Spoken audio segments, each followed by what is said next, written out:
글을 쓸 때에는 서론, 본론, 결론 이렇게 크게 세 부분으로 나누어서 보통 글을 씁니다.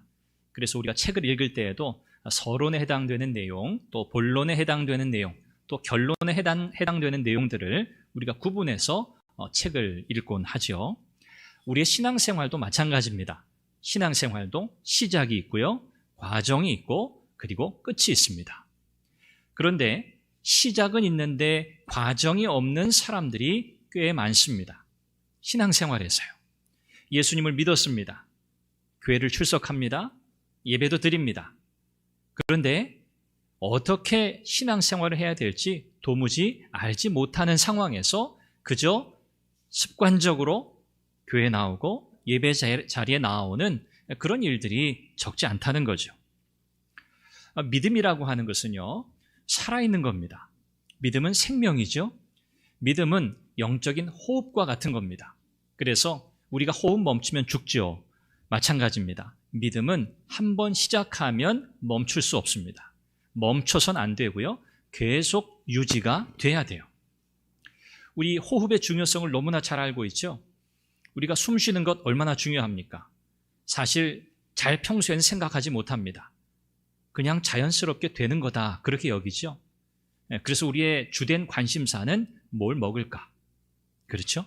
우리 먹어야 힘이 나니까 어떻게 하면 좀 더 맛있는 음식을 먹을까? 양질의 음식을 먹을까? 우리가 주로 먹는 것에 많은 관심을 기울이는데 사실 호흡이 더 중요합니다. 호흡이 사라지는 순간 그 모든 신체적 기능은 멈추게 돼요. 산소를 공급하고 이산화탄소를 제거하는 이 호흡, 이것이야말로 우리의 생명 유지의 필수적인 기능이죠. 우리의 영적인 삶도 마찬가지입니다. 우리의 신앙생활도 마찬가지입니다. 믿음이라고 하는 것은요, 영적 호흡과 같아요. 우리가 흔히 기도를 가리켜서 영적 호흡이라 그렇게 표현하잖아요. 기도는 믿음의 하나의 표현이죠. 결국 믿음이 영적인 호흡인 셈입니다. 믿음은요, 우리의 전 존재를 하나님 앞에 세우는 매우 중요한 수단이에요. 그것도 균형 있게 세우는. 믿음이 제대로 있지 않으면, 바른 믿음이 아니면 우리의 신앙생활은 삐그덕거립니다. 절름발이가 됩니다. 우리의 숨도 마찬가지잖아요. 여러분, 숨을 계속 쉬지, 여러분 한 10초 쉬고 30초 안 쉬고, 한 30초 쉬고 한 20초 안 쉬고, 여러분 그렇게 생활하시나요? 아니죠. 그건 정상이 아니죠. 우리의 호흡은 일정한 간격으로 우리가 의식하든 의식하지 않든 그냥 계속 지금 이 기능이 지금 유지되고 있는 거예요. 믿음도 마찬가지예요. 믿음은 절대 멈출 수 없어요. 멈추면 죽는 겁니다. 이것이 얼마나 중요합니까? 우리의 영적인 삶에 믿음이 제대로 작동하지 않는다면 우리의 신앙생활은 제대로 유지할 수 없습니다. 그래서 믿음은 신앙생활을 유지해 가는 이 과정의 핵심입니다. 신앙생활에 믿음이 빠지면 그건 아무것도 아닌 셈이죠. 그래서 믿음이 얼마나 중요한가를 우리는 다시 한번 깨닫게 됩니다. 그래서 이 믿음을 어떻게 잘 유지해 갈 건가, 이것이 우리의 신앙생활의 화두예요. 우리의 가장 큰 관심사예요. 여러분 그러신가요? 여러분의 삶 속에 내 믿음을 어떻게 내가 잘 유지할 건가? 여러분, 이것이 여러분의 제1 관심사인가요? 어떠세요? 대답이 없으신 걸 보면 순위에도 없는 것 같습니다. 순위 아마 세어보실 수도 있을 것 같아요. 내 믿음? 그건 그냥 일주일에 한 번씩 교회 가서 예배 드리면 되는 거 아닌가? 아니요, 그렇지 않습니다. 믿음은요, 우리가 정말 잘 관리해야 돼요. 그냥 자연스럽게 저절로 되는 게 아니에요. 처음 우리가 믿음을 선물로 받을 때는 하나님께서 우리에게 선물로 주시기 때문에 우리가 할 수 있는 게 아무것도 없어요. 그런데 우리에게 한번 이 선물로 믿음을 주신 뒤에는 이 믿음을 우리가 관리하게 하셨어요. 그렇죠? 믿음을 관리해야 돼요. 잘 유지해야 돼요. 잘 지켜내야 돼요. 그래서 히브리서 3장 14절 말씀에 보면 우리가 시작할 때 확실한 것을 끝까지 견고히 잡으면 그리스도와 함께 참여한 자가 되리라, 그렇게 말씀하고 있어요. 쉬운 성경엔 이 말씀을 어떻게 번역했냐면, 처음에 가졌던 굳은 믿음을 끝까지 지키면 그리스도 안에서 모든 것을 함께 누리게 될 것입니다. 이렇게 번역했어요. 조금 더 의미가 쉽게 다가오는 것 같아요. 처음 시작한 그 믿음을 어떻게 해야 한다고요? 끝까지 견고히 굳게 붙잡고 가는 거예요. 이것이 신앙생활입니다. 여러분, 이 일에 우리가 제일 관심을 두며 살아야 돼요. 왜요? 저와 여러분들은 하나님의 자녀잖아요. 우리는 믿음으로 사는 자잖아요. 그러니 믿음에 관한 관심이 없다? 믿음으로 살아가는 일에 별 신경을 안 쓴다? 만약에 그렇다면 믿음으로 사는 인생을 시작하지 않은 분일 가능성이 큽니다. 믿음을 시작한 적이 없는 분이에요. 그러니 믿음으로 사는 것에 관심이 없는 거죠. 그러나 믿음으로 시작한 게 분명한데도 내가 믿음으로 사는 일에 관심이 없다? 여러분, 빨리 돌이켜야 합니다. 나의 관심거리가 무엇인가? 나는 나의 신경을 온통 어디에 빼앗기고 살아가는가? 점검해야 합니다. 우리가 믿음을 시작했지만 이 믿음을 유지하지 못하게 방해하는 요소들이 너무나 많고요. 사탄의 궁극적인 목적이 바로 그겁니다. 하나님이 우리에게 믿음을 선물로 주권적으로 주시기 때문에 그 일에 대해서 사탄은요, 아무것도 할 수 없어요. 그러나 하나님께서 우리에게 믿음을 선물로 주신 뒤에 그 믿음을 우리가 잘 관리하게 하셨는데 사탄은요, 그 믿음을 관리하지 못하게 만들어요. 그래서 하나님께 영광 돌리지 못하게 하고 믿음으로 살지 못하게 하는 겁니다.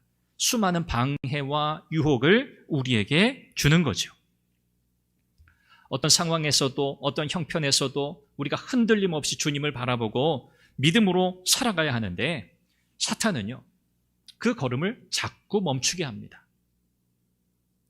합리적인 이유를 우리에게 제시합니다. 누가 봐도 아무리 생각해도 이건 고개를 끄덕일 수밖에 없는 일들. 그래서 믿음으로 사는 것을 잠깐 멈추어 서게 만드는 거죠. 그러면 우리는 스스로 명분을 가집니다. 봐봐, 아무리 생각해봐도 이건 이렇고 저렇고 이래서 이럴 수밖에 없잖아. 그래, 이건 가장 합리적인 거야. 이건 누가 봐도 다 결론이 똑같아. 그러면 어떻게 되죠?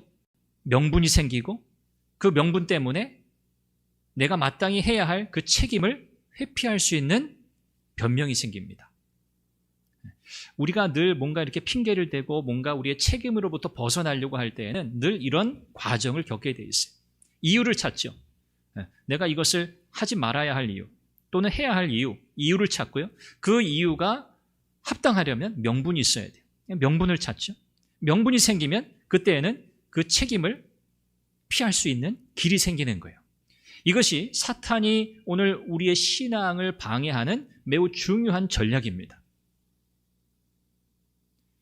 왜요? 이건 말이 되거든요. 그럴듯하거든요. 그러니 오케이 하는 거예요. 사탄이 에덴 동산에서 아담과 하와를 유혹할 때 썼던 방법이 똑같습니다. 오늘 우리는 이 유혹에 넘어가면 안 돼요. 우리는 알거든요. 어떻게 우리를 공격할 것이고 어떻게 우리를 무너뜨릴 것이라는 걸 우리는 잘 알고 있어요. 믿음은 이성적인 사고가 아니에요. 합리적 추론이 아닙니다. 누구나 다 동의하는 내용이 아닙니다. 그렇다면 더 이상 믿음이 아니에요. 믿음은 모든 것을 다 뛰어넘습니다. 믿음은요, 내 직업, 내 사회적 지위, 경제적 수준, 나의 명성 또는 가난, 질병, 이 모든 것들을 다 초월하는 거예요. 그것이 믿음입니다. 모든 일에 예외 없이 적용되어야 하는 것이 믿음이에요. 우리가 건강할 때도 호흡을 하죠. 몸이 아플 때도 호흡을 하죠. 똑같습니다. 믿음은 영적 호흡이에요. 우리가 어떤 형편, 어떤 상황, 어느 때라도 믿음은 똑같이 적용되어야 한다는 말이에요. 절반의 믿음, 그런 건 없습니다. 대충의 믿음, 그런 것도 없습니다.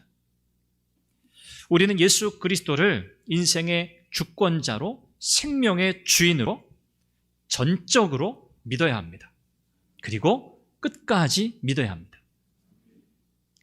오늘 우리 찬양대 그 찬양의 가사 속에도 그 고백이 담겨져 있고요. 우리 앞서 찬양할 때에도 그 찬양팀의 찬양 그 곡 가운데도 그 고백이 담겨져 있어요. 예수 그리스도가 누구신지에 대한 분명한 이해가 없으면 우리는 우리의 인생을 걸 수가 없어요. 그렇잖아요. 여러분, 불확실한 대상에게 여러분의 삶을 맡기시겠어요? 여러분의 인생을 부탁하시겠어요? 아니죠. 성경은 예수 그리스도 그분이 우리의 인생의 주인이시라고 말씀해요. 우리는 그 주님을 믿어요. 그분이 우리에게 생명 주신 분임을 우리는 믿어요. 그러니 우리의 생명을 그분께 맡기는 거예요. 그게 바로 믿음이죠. 그래야 우리는 이 땅을 살아가면서 고통이 많고 슬픔이 많고 아픔이 많은 이 땅에서 진정한 회복과 치유의 은혜를 경험할 줄로 믿습니다. 우리에게 필요한 것은요, 다른 게 아닙니다. 믿음이에요. 오늘 우리가 살펴볼 이 본문의 말씀을 통해서 믿음이 과연 뭐지? 진짜 우리 주님이 원하시는 믿음이 뭐지? 참된 믿음의 본질이 뭐지? 우리가 그거 살펴보려고 합니다. 오늘 본문에는 두 가지 사건이 소개가 됩니다. 한 사건은 회당장 야이로의 딸이 죽어가고 있는 상황. 그 가운데 이 아버지인 야이로가 예수님께 나와서 죽어가는 딸을 고쳐달라는 그 첫 번째 사건. 그리고 12해 12년을 혈루증이라고 하는 불치의 병으로 고통당하는 한 여인. 그 여인이 예수님께 나오는 사건. 이 두 사건 모두 참된 믿음의 본질이 무엇인지를 우리에게 가르쳐주는 중요한 사건입니다. 예수님은 이 두 사건을 통해서 또 이 사건 가운데 하나님께서 생명의 역사, 치유의 역사를 보이심으로 오늘 제자들에게 또 오늘 이 말씀을 마주하는 오늘 저와 여러분들에게 진짜 믿음을 가져야 한다고 말씀하고 계십니다. 그러면 예수님의 제자로서 당시의 제자들도 그렇지만 오늘 저와 여러분들이 가져야 할 참된 믿음, 그 믿음의 본질이 무엇일까? 두 가지 말씀드리는데요. 첫 번째는요, 참된 믿음은요, 예수님께 전적으로 맡기는 겁니다. 한번 따라 하시죠. 전적으로 맡기는 것. 이게 참된 믿음이에요. all in 하는 거예요. 일부만 맡기는 게 아니에요. 다 맡기는 겁니다. 예수님께 나왔던 수많은 사람들을 살펴보세요. 그들은요, 그냥 심심해서 예수님께 나온 사람들, 물론 우리가 조사 안 해봐서 모르지만 할 일 없어서 심심해서 뭐 한번 들어볼까? 뭐 그래서 나온 사람도 있을 수 있습니다만 대체로 대부분의 사람들은요, 다 뭔가 자기만의 필요 때문에 예수님께 나왔던 사람들이에요. 그 아까운 시간 왜 그냥 낭비하겠어요? 저 사람에게 가서 저 사람이 뭐 하는지 얘기를 들어보고 소문을 듣자 하니 뭔가 대단한 능력도 있어 보이는데 그 사람에게 한번 가서 내 이런 문제 해결받을 수 있을까? 그런 심정으로 사람들이 나와왔던 겁니다. 각자의 필요, 각자의 소망을 가지고 여러 경로를 통해서 예수님께 나와왔어요. 어떻게 하면 믿음으로 나아갈 수 있을까? 우리의 기대는 그들이 모두 다 예수님을 믿는 거죠. 언뜻 보기에는 그들이 예수님을 향해 믿음의 자리로 나아가는 것처럼 보이지만 그러나 그렇지 않았어요. 제자들도 마찬가지입니다. 많은 무리들과 제자들이 좀 다른 게 있다면 그들은 예수님의 부르심에 순종했던 사람들이고요. 예수님과 함께 동행하며 예수님의 말씀, 예수님의 행하신 것들을 듣고 보고 있다는 점이에요. 그럼에도 불구하고 여전히 제자들은요, 아직도 우리 주님이 원하시는 수준의 참된 믿음을 아직 가지지 못했습니다. 자, 반면에 오늘 본문에 등장하는 이 두 경우, 야이로라고 하는 사람과 12해를 혈루증으로 앓고 있던 이 여인은요, 예수님이 진짜 원하시는 믿음을 가진 사람이에요. 그런 사람으로 소개되고 있어요. 이 두 사람의 공통점은요, 절대적인 절망감 속에 예수님께 나왔다는 거예요. 절대적인 절망감이에요. 상대적인 게 아닙니다. 예수님이 원하시는 참 믿음에 이르려면요, 사실 이 절대적인 절망감을 우리는 다 경험해야 돼요. 절대적이라는 말은 뭐죠? 예수님 밖에는 답이 없다는 거예요. 예수님 밖에는 내 인생의 문제를 해결해 줄 분이 없다고 하는 거예요. 그게 절대적인 절망감이에요. 여러분, 예수님 말고 다른 대안이 있다면 여러분 꼭 우리가 예수님 믿어야 할 이유가 있습니까? 없어요. 예수님 말고도 다른 방법, 다른 길이 있다면 제가 여러분들에게 여러분 예수님 믿는 거 말고도 이런 방법 저런 방법이 있어요. 꼭 예수님 믿어야 되는 거 아니니까요. 여러분 자유롭게 하세요 라고 말할 거예요. 그러나 그렇지 않습니다. 예수님 이외에 다른 방법이 없는 거예요. 다른 길이 없는 거예요. 그래서 오늘 이 야이로도 그렇고요. 12해를 혈루병 앓던 이 여인도 마찬가지입니다. 그 심정으로 예수님께 나오는 거예요. 예수님께서 거라사 지방에서 다시 건너편 바닷가로 배를 타고 이동하셨어요. 우리가 거라사 지방에서 있었던 일은 우리가 지난주에 살펴봤죠. 귀신 들린 자, 군대 귀신 들린 자, 그를 고치셨잖아요. 그를 그 이방 땅에 전도자로 파송하셨잖아요. 그리고 나서 예수님이 반대편으로 다시 오신 거예요. 그런데 그때 야이로라고 하는 사람이 예수님을 찾아옵니다. 그는 유대인이었고요. 회당장이었습니다. 회당장쯤 되면 꽤 높은 지위예요. 유대인들 가운데는 종교 지도자들이죠. 지도자죠. 이 회당장인 이 야이로가 사정이 있어요. 딸이 있는데 12살입니다. 너무 어리죠. 이 딸이 죽어가고 있어요. 무슨 병 때문에 죽어가고 있는지는 몰라요. 그런데 죽어가고 있습니다. 병이 꽤 깊었어요. 노력하지 않았겠어요? 이 딸의 병을 고치기 위해서 이 아버지 야이로가 그냥 보고만 있었겠습니까? 백방으로 찾아봤겠죠. 용하다는 의사, 좋다는 약, 다 써보지 않았겠습니까? 이 아버지 야이로가 아무리 모든 수를 다 써도 자기의 능력으로 모든 것을 다 해도 안 되는 거예요. 딸을 살릴 수가 없어요. 여러분, 아버지의 심정, 자식이 죽어가는데 자기가 할 수 있는 모든 것을 다 했는데 살릴 수 없어요. 그때 이 아버지의 심정이 어떻겠습니까? 그야말로 절대적인 절망감이죠. 자기가 회당장이든 자기가 신분이 고위층이든 사회적으로 지위가 어떻고 명성이 있고 재산이 어떻고 그런 건 아무 소용이 없는 거예요. 지금 이 야이로에게는요, 이 죽어가는 딸, 어떻게 하면 이 딸을 살릴 수 있을까? 그것밖에는 관심이 없어요. 이것 때문에 야이로는 절망에 빠져 있어요. 예수라는 분이 있다는데, 그분에게는 특별한 능력이 있다는데 한번 만나나 볼까? 여러분 그렇게 왔겠습니까? 아닙니다. 아니에요.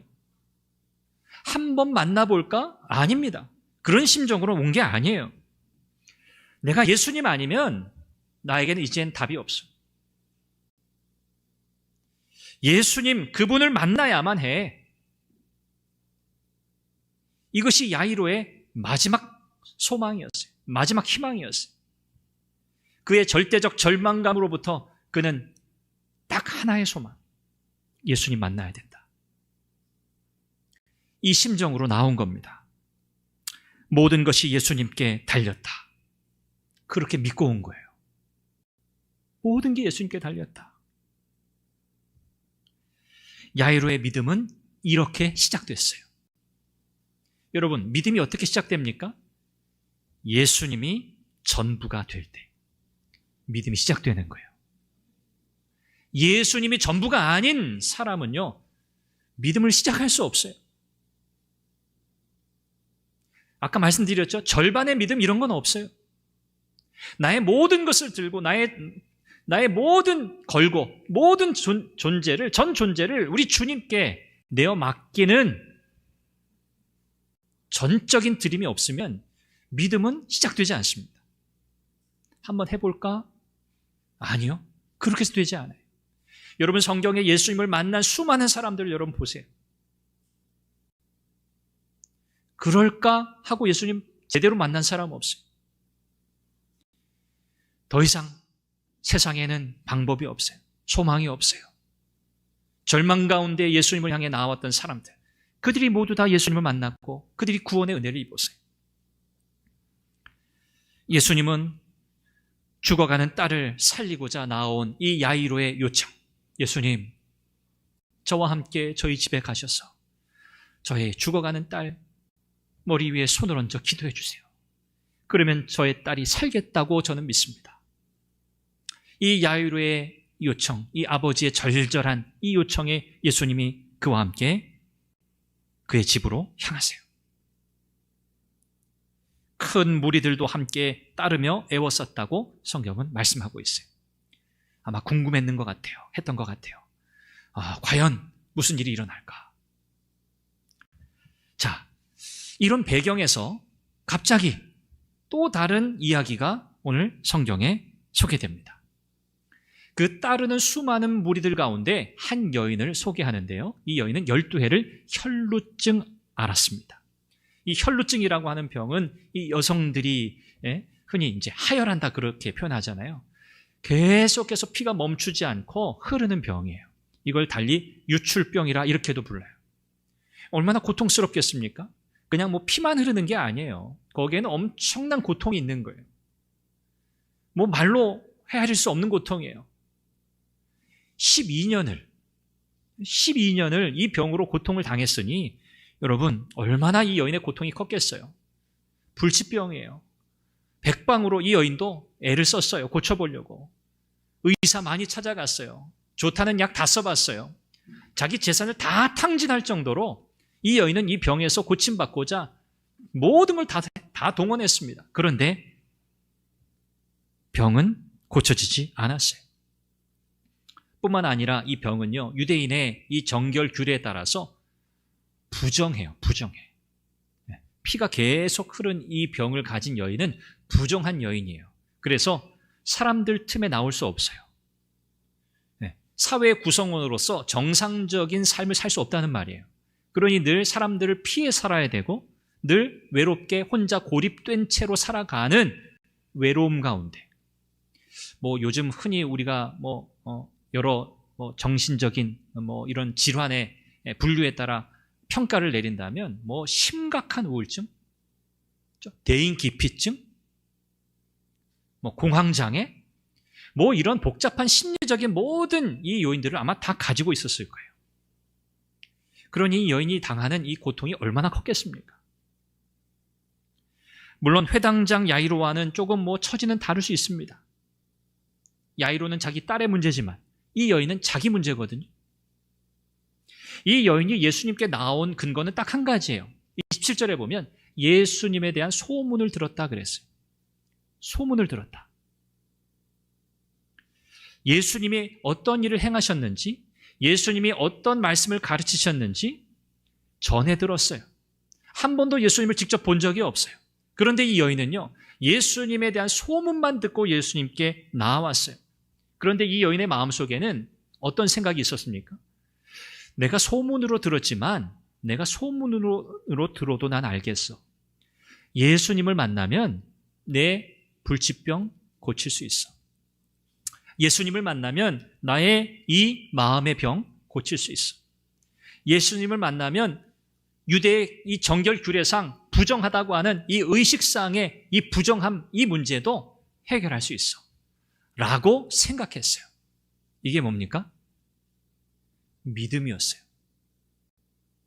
누가 믿음이라고 평가하셨어요? 예수님이요. 이 여인은요, 예수님에 대해서 전에 들은 것뿐이에요. 뭘 들었는지 우리는 알 수 없어요. 그런데 예수님에 대해서 들었어요. 그런데 그 예수님에 관한 어떤 소식이 이 여인의 마음속에는 확신으로 다가온 거예요. 예수님을 만나면 내 문제 해결된다. 예수님 만나면 내 병 고침받는다. 내 인생의 문제 한 번에 해결된다. 이 여인은 그걸 믿었어요. 심지어 뭐라고 생각했어요? 내가 예수님의 옷에만 손을 대어도 구원을 받으리라. 예수님의 옷가에 손만 닿아도 내 병이 나으리라고 믿었어요. 이 여인의 생각이죠. 그런데 그걸 예수님은 믿음이라고 평가하셨어요. 옷에만 손을 대도 나으리라. 당시 사람들은요, 어떤 능력 있는 사람, 권능 있는 사람은 그 사람이 입은 옷에도 그 능력이 그대로 묻어난다고 믿었어요. 당시 일반적인 사람들의 믿음이었어요. 이 여인도 그런 믿음이 있었습니다. 그런데 그 믿음의 대상이 중요한 거예요. 그 대상이 예수님이었어요. 예수님의 옷, 그것은 예수님의 권능을 드러내는 옷이라고 믿었던 거예요. 옷을 믿은 게 아니에요. 예수님을 믿은 거예요. 예수님의 옷에 손을 대자 어떤 일이 일어났습니까? 정말로 병이 나았어요. 할렐루야. 진짜로 나았어요. 12년 동안 이 여인을 괴롭혔던 불치병이 한순간에 나은 거예요. 예수님께서 단번에 알아차리셨습니다. 지금 무리들이 막 에워싸고 있거든요. 누가 예수님을 밀치든 옷에 손을 대든 자연스러운 지금 상황이에요. 그런데 예수님은 이 여인이 예수님 뒤로 그 무리를 삐집고 겨우겨우 얼마나 힘들었겠어요. 여인의 몸. 그 수많은 무리들 둘러싸인 예수님께 나오려고 얼마나 안간힘을 썼겠어요. 겨우겨우 손을 대었는데 예수님께서 그걸 아신 거예요. 자기에게서 능력이 나간 것을 아셨다 그랬어요. 여러분, 예수님으로부터 능력을 받기 원하십니까?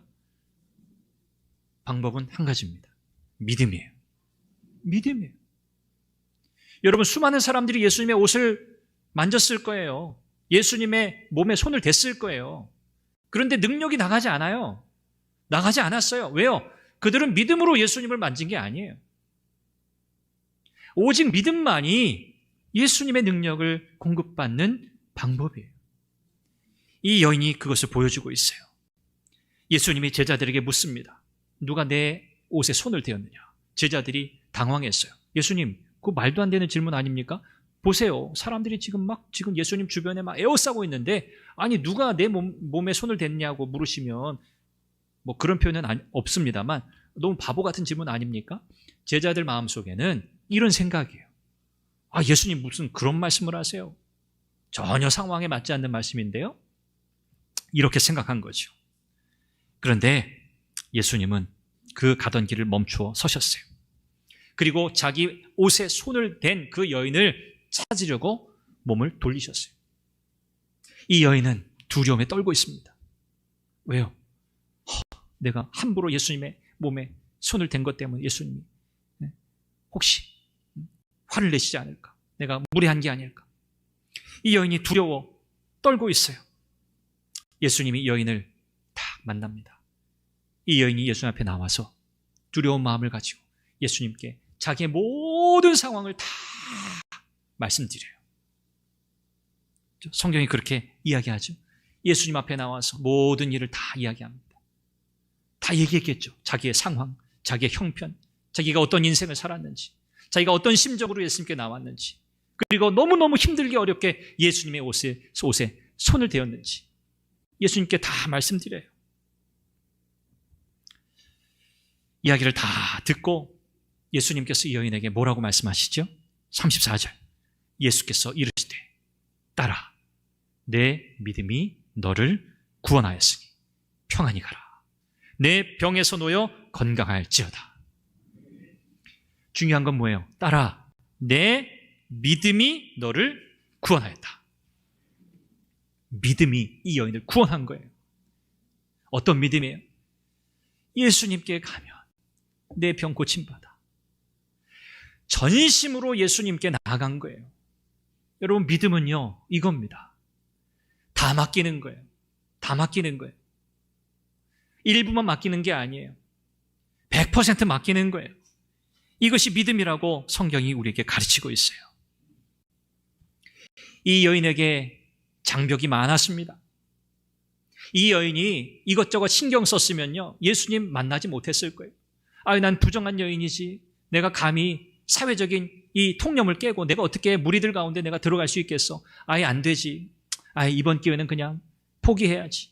이랬으면 이 여인 고치지 못했어요. 병 고치지 받지 못했어요. 구원받지 못했어요. 그러나 이 여인에게는요, 그거 문제가 안 돼요. 내 목숨이 걸린 일이잖아요. 내 생명이 걸린 일이잖아요. 내 앞으로의 인생의 미래가 걸린 일이잖아요. 그러니 이 여인은 어떻게 한 거예요?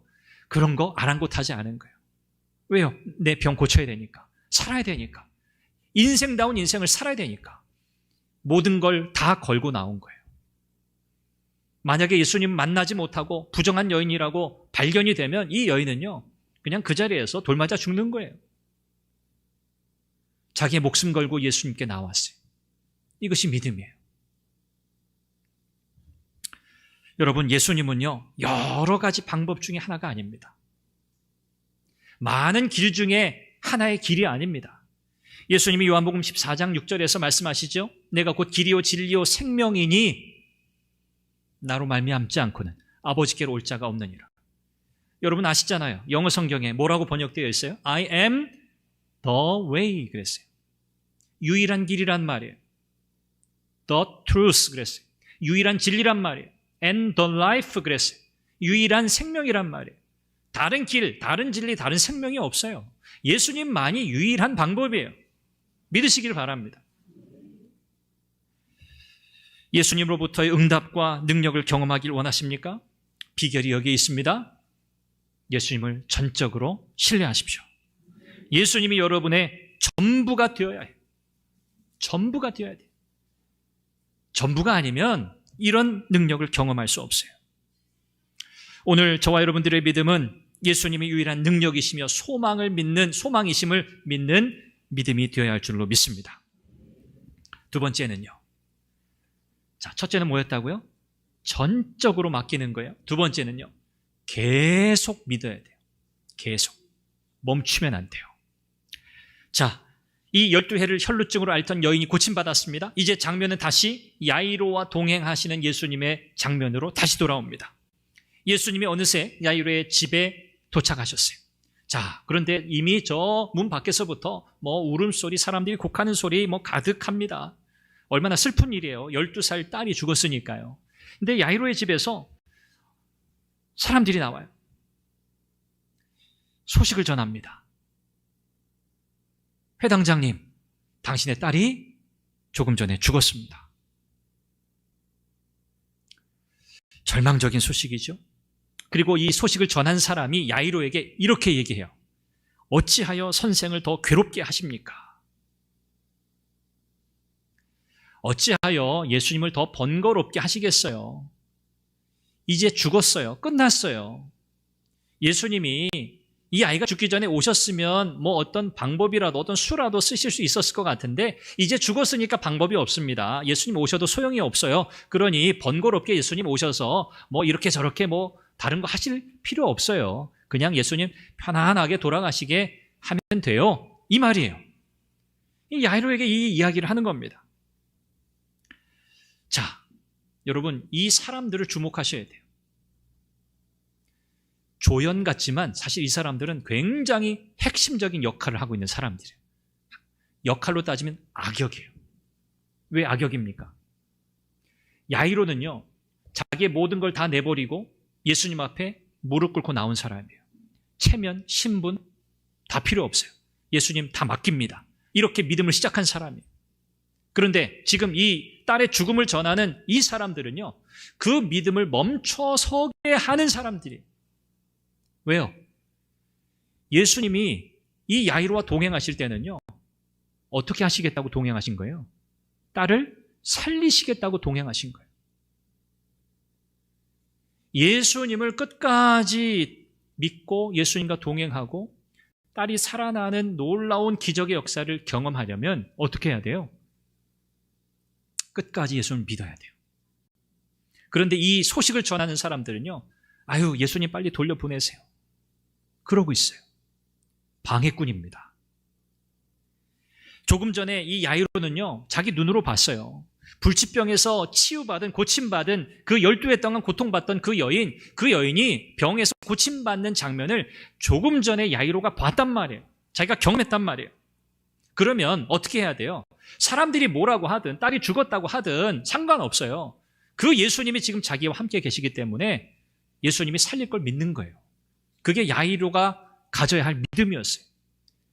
예수님께서 이 사람들의 이야기를 들은 이 야이로를 향해서 뭐라고 말씀하시죠? 36절에 두려워하지 말고 믿기만 하라. 한번 따라하시죠. 두려워하지 말고 믿기만 하라. 야이로야, 너 나에게 나와서 너의 모든 것을 다 걸고 너 딸 살려달라고 나한테 맡겼지? 그거 믿음인데 그 믿음 끝까지 붙들어야 돼. 그 말 하시는 거예요. 두려워하지 마. 여러분, 야이로가 왜 두려워했겠어요? 아, 이젠 끝났구나. 이제는 내 딸을 더 이상 볼 수 없구나. 사랑하는 내 딸 이제 죽었으니. 여러분, 그게 두려움이잖아요. 그렇게 거부하고 찾아오지 않았으면 했던 그 두려움이 이제 야이로에게 찾아온 거잖아요. 예수님이 하시는 거예요. 이것 때문에 야이로의 믿음이 흔들릴 거거든요. 그러니 예수님 두려워하지 말라고 말씀하시는 거예요. 그리고 믿기만 하라는 거예요. 믿기만 해. 이 믿기만 하라고 하는 이 말씀은요, 헬라어에는 계속 믿으라는 뜻이에요. 계속 믿으라. 예수님을 향한 믿음은 결코 멈출 수 없습니다. 영어에 그런 표현이 있잖아요. never stop 이런 표현이 있죠. 결코 멈출 수 없다. 이 믿음은요, 아까도 말씀드렸지만 한 번 시작하면 끝까지 가는 거예요. 중간에 상황이 바뀌고 형편이 달라져서 잠깐 내려놓는 게 아니에요. 물건처럼 내려놓는 게 아니에요. 그건 믿음이 아닙니다. 두려움이 엄습했지만 야이로는요, 예수님이 나와 함께 하시지 예수님이 내 딸을 살리실 거야 라는 믿음으로 예수님께 나와야 했던 거예요. 예수님이 함께 계신다면 두려워할 필요가 없습니다. 우리는 상황을 신뢰하는 게 아니에요. 그렇죠? 우리 주변의 상황을 우리는 신뢰하지 않습니다. 우리는 믿지 않습니다. 얼마나 변화무쌍합니까? 우리가 믿는 것은요, 예수님이에요. 그 모든 상황을 컨트롤하시는, 손에 쥐고 계시는 주권자이신 예수님을 믿는 거예요. 이것이 우리의 믿음이에요.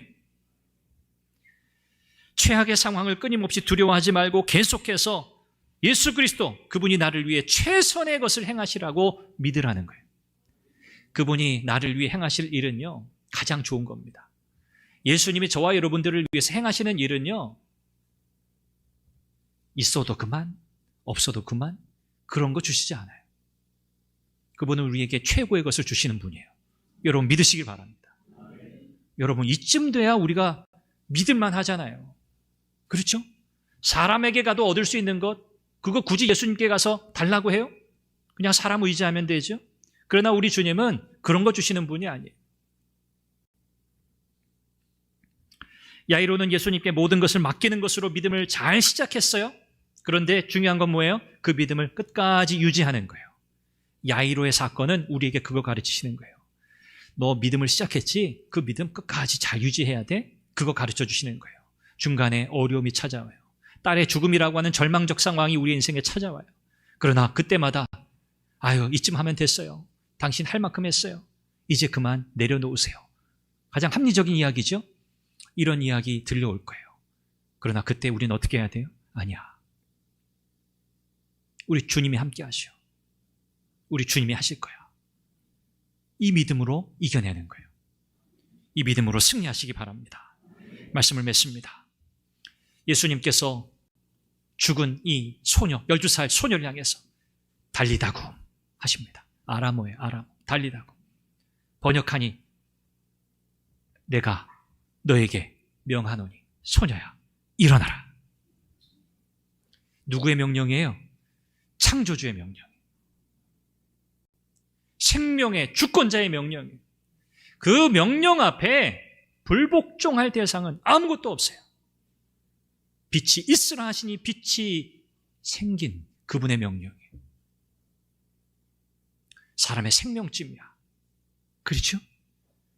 생명의 주인이신 예수님이 이 소녀에게 명령하시자 다시 살아났어요. 할렐루야. 여러분, 이 기적이 오늘 저와 여러분들에게도 임할 줄 믿습니다. 여러분, 하나님께서 요구하시는 것은요, 대단한 믿음이 아니에요.